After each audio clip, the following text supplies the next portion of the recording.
Ben, coucou, c'est Rock Bodo, l'artiste premium. Je vous salue et je vous souhaite une très bonne détente en compagnie de Moké, le jeune, et toute l'équipe de Backstage. Voilà.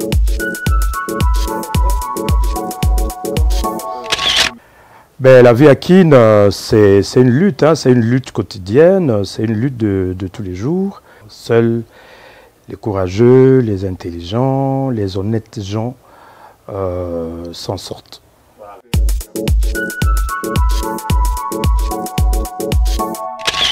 Bodo, c'est le nom de scène. Rock, c'est mon prénom. C'est un prénom qui m'a été donné par mon père, qui à son tour l'avait tiré auprès de ses amis qui étaient brazzavillois. À la base, c'était Rock Borgia. Et puis après, bon, comme j'avais connu une enfance catholique et j'ai découvert que Rock, c'était un saint. Saint Rock. Bodo, à l'origine, c'est le personnage d'un film sud-africain, enfin un film qui a été tourné en Afrique du Sud, qui avait comme, entre autres, acteurs principaux, Bud Spencer, connu sous le nom de Bulldozer. Et à côté de lui était un jeune garçon, un petit garçon qui s'appelait Bodo. Et ce garçon était tellement sage et très intelligent. Et comme à l'époque, quand on grandissait dans le quartier, et les vieux du quartier avaient estimé que j'étais un garçon sage. Et c'est ainsi que, quand j'ai commencé avec la scène, ils m'ont surnommé comme ça, Bodo, c'est-à-dire quelqu'un de sage.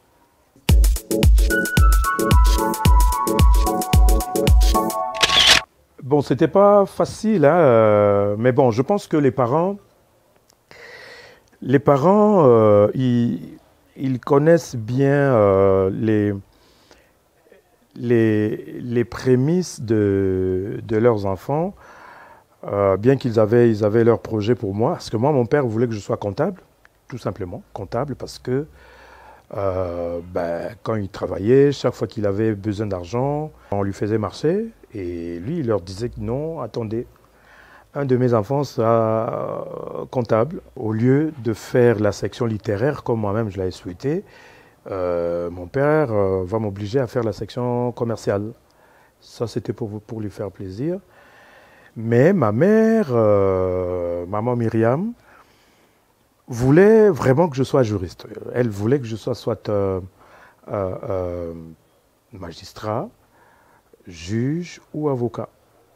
Voilà. Alors, mais à côté de cela, quand je grandissais, il sentait en moi des talents artistiques. Parce que moi, je m'amusais comme ça, dès le bas âge, à imiter les gens.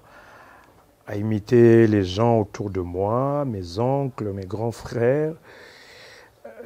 Mais aussi, j'imitais des chansons, j'abusais des cassettes, c'est-à-dire je pouvais comme ça appuyer sur le rec et commencer à imiter n'importe quoi. Et le clou de tout ça, la bonne bêtise, c'est que j'imitais le tourne-disque.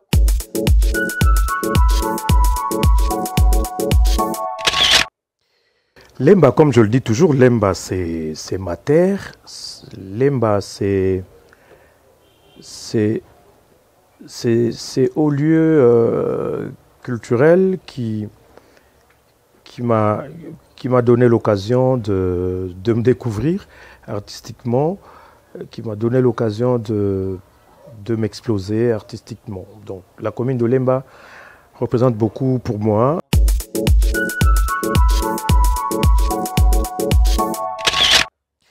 Bon, il y a une très grande différence, hein. Il y a une très grande différence, comme on a toujours dit, autre temps, autre mœurs.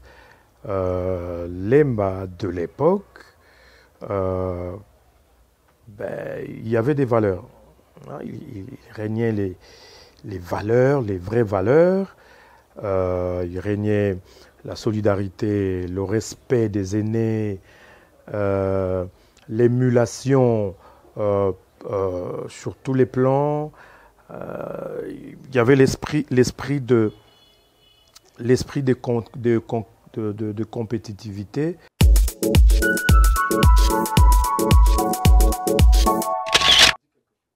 Ah ben oui, le rigolo, c'est un concept dont j'ai participé à la conception, dont je suis co-concepteur de ce programme qui se passait sur Antenna. C'était à l'époque où j'étais à l'Institut national des arts. Alors, j'étais allé solliciter dans le cadre de mon stage académique. J'avais proposé un programme, bon, comme celui-là, durait 45 minutes.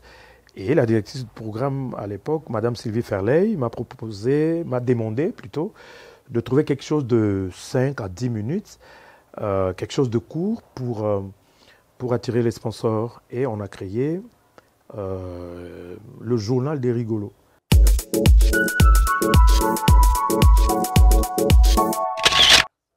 Maska Diombo, c'était une icône de la comédie congolaise. C'était un vieux à moi qui s'était rapproché de moi quand il est venu de Lubumbashi. Alors la première rencontre, c'était lors de l'émission, c'était le tournage d'un spot. Il est venu nous voir en plein tournage du spot de Top Lemon, où j'avais improvisé un texte qui avait fait fureur à l'époque. Quelle beauté! Et je vantais la beauté d'une femme alors que je ne savais pas que j'allais être désillusionné par une autre beauté, celle-là, parce qu'elle appliquait les produits Top Lemon. Voilà, c'était une première rencontre et du coup, nos chemins s'étaient croisés, on l'a enrôlé. Il est venu prester. J'ai proposé qu'il preste avec moi quelques numéros dans la rubrique que j'avais conçue dans l'émission Vedette du soir, face B. Et après, quand je vais proposer, parce qu'après avoir quitté Antenna, après avoir laissé les rigolos plus, j'avais conçu un truc que j'avais placé dans les tiroirs. Et au moment opportun, quand on en avait besoin, parce que l'équipe de production de l'émission Face B était devenue carrément une agence plurielle, et on avait un partenaire, Femco, qui produisait les cosmétiques, entre autres Top Lemon, et Femco avait demandé si on peut créer quelque chose pour concurrencer les rigolos, parce que avec les rigolos, on faisait le tapage des produits de la concurrence. Et voilà, un jour, au sortir de l'audience, chez Femco, Paulin Mukendi va me poser la question, est-ce qu'on ne peut pas créer quelque chose pour concurrencer Rigolo? Moi, j'ai dit, moi, j'en ai déjà dans mes tiroirs. Il a dit, ah bon, c'est quoi? Moi, j'ai dit, mais satire. Il dit, oh, satire, c'est quoi? Moi, j'ai dit, satire, c'est la peinture de la société de façon comique. Et puis, il a sursauté auprès de lâcher le volant. Oh, mais c'est génial! Et puis ce jour-là, on a arrêté le travail à midi. On est allé manger pour célébrer cet événement.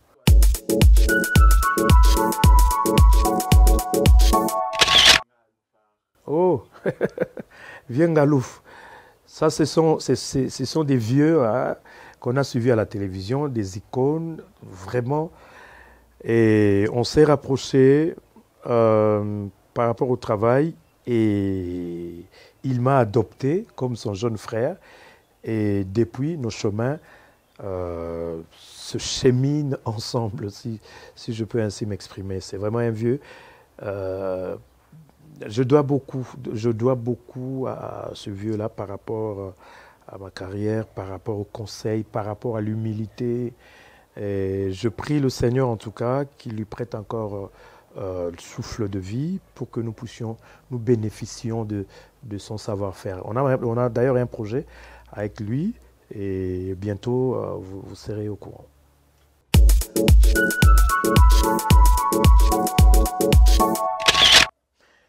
Bon, Fibo, c'est le nom, je l'ai emprunté d'un de nos jeunes du quartier, à Lemba. Il s'appelait Fiston. Il est allé d'ailleurs à l'INA après. Fiston, comment son nom de famille, c'est Fiston Issakwa. Il faut dire, ce garçon, on évoluait, on avait joué avec sa tante maternelle, tantine Pélagie, comme comédienne. Elle est maintenant installée en France. Alors, quand on a commencé, on a commencé à travailler avec Fiston Sai. C'était, je crois, dans une pub d'un labo photo, Photo Le Roi, que je salue. Alors, tellement que c'est un garçon que j'apprécie beaucoup, j'ai vraiment beaucoup d'estime pour lui. Et tu vois, on ne peut surnommer que la personne qu'on aime beaucoup. Alors, c'est ainsi que j'ai pris, comme il s'appelle Fiston, et ben, j'ai pris ce sobriquet-là de Fibo, c'est-à-dire quelqu'un qu'on aime beaucoup, Fibo. Et c'était parti comme ça, Fibo, Jésus le Rock. Et puis là, vous faites allusion, vous venez de faire allusion à la campagne, de promotion du franc congolais. Et voilà, les fans de Fibo Renaissance doivent savoir que non, ce concept n'est pas tombé du ciel. Le concept Fibo, c'est moi qui l'ai créé, qui l'ai conçu, et voilà.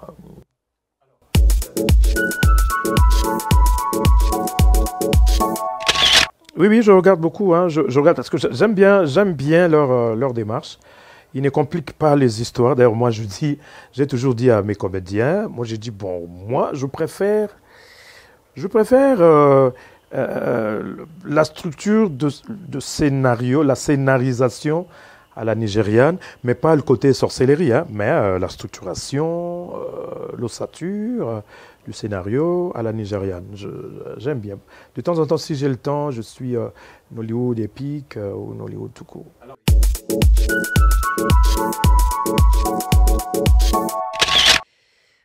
Ben, il nous dépasse pour l'instant par rapport à la production, par rapport au nombre de films produits qui sont compétitifs, qui sont professionnels. Nous, c'est notre seul défaut.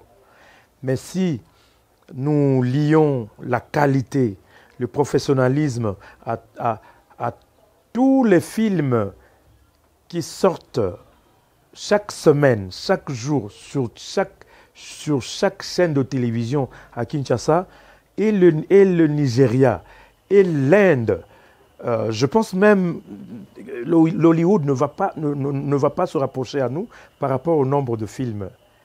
Mais le mal avec nos amis qui font le cinéma populaire au Congo, c'est qu'ils n'associent pas la qualité à leur production.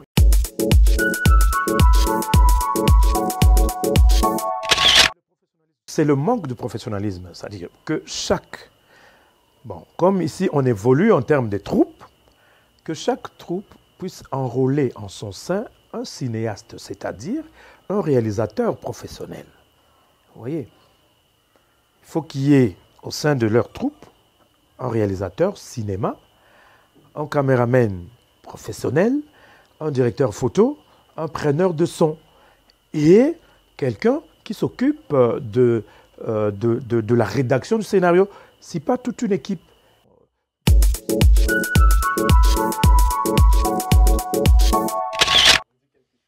Carapace, c'est une série télévisée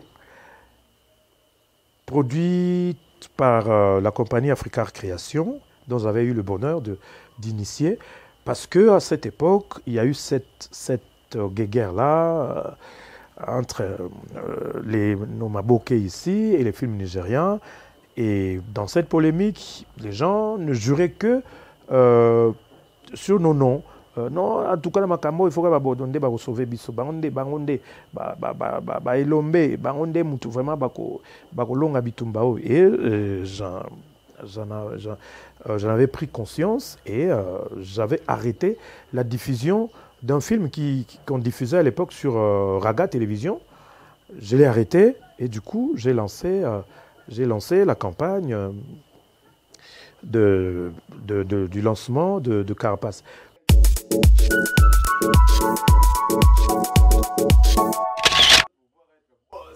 Oh.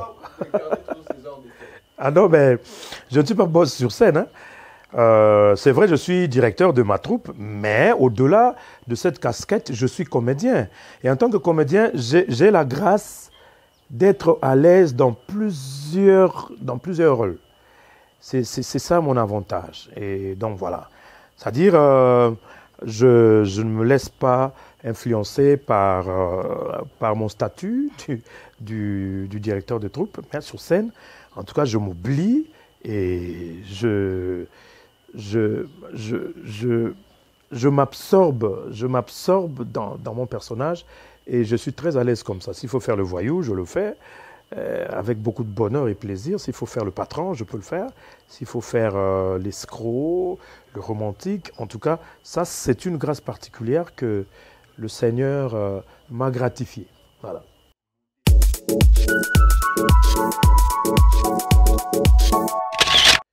Ben ça a commencé comme la blague, hein. Ça a commencé comme la blague. Bon, nous, on a assisté parce que notre maître en cette matière, c'est un vieux à nous. C'est vraiment un icône, un grand formateur. Maître Hassan Arouena Lana, que je salue. En tout cas, tous les Lembaltèques doivent les connaître parce qu'il anime pratiquement tous les mariages dans la commune ici. Alors, il était directeur artistique et metteur en scène d'une grande troupe ici à Lemba. Nyota, qui a formé pratiquement tous les grands qui sont sortis ici, notamment Bonbon Fifi, Nindondo, Didier Bassam, Bomboya Matos, Jean-Claude Loukeba, qui est aujourd'hui un cadre à la DGM, qui d'autre, Adi Mouzouri, voilà. Et lui, en dehors du théâtre, il était le maître de cérémonie. Et nous, on l'appréciait beaucoup parce que déjà, il parlait un français vraiment châtié. Et donc, petit à petit, on s'amusait à l'imiter, sans pour autant savoir qu'un jour, ces imitations allaient nous servir et allaient devenir un métier pour nous.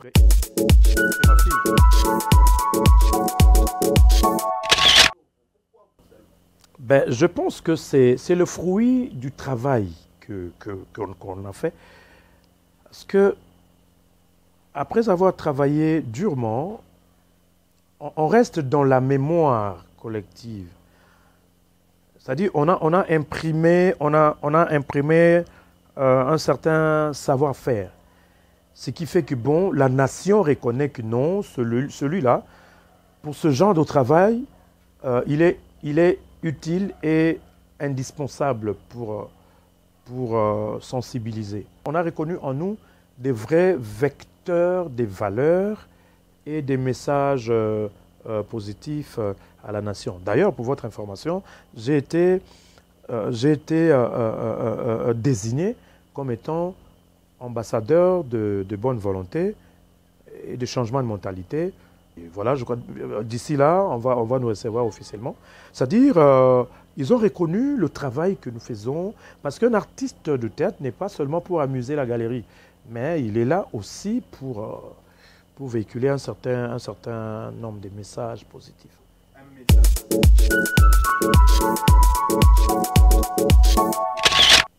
Non, mais le message à passer, c'est te remercier, toi, Moké, le jeune.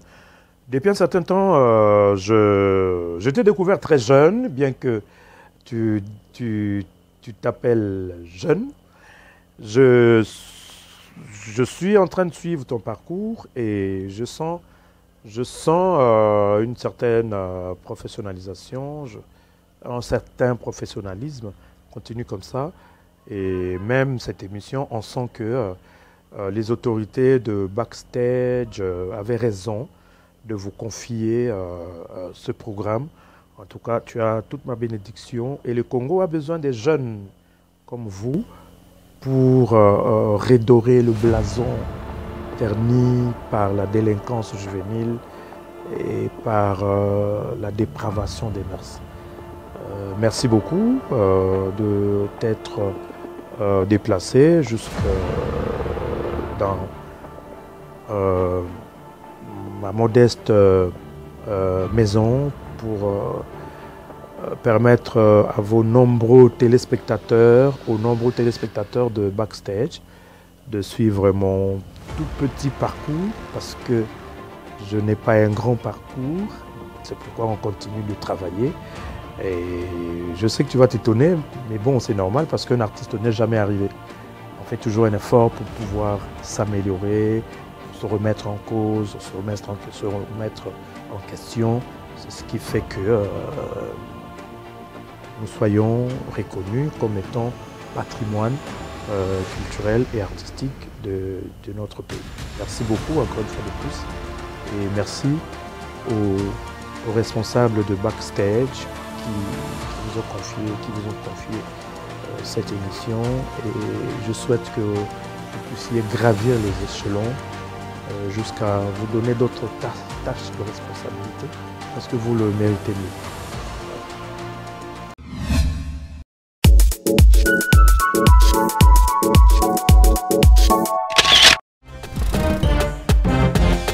Backstage Télévision, la première chaîne musicale et événementielle en RDC, canal 58 sur TNT.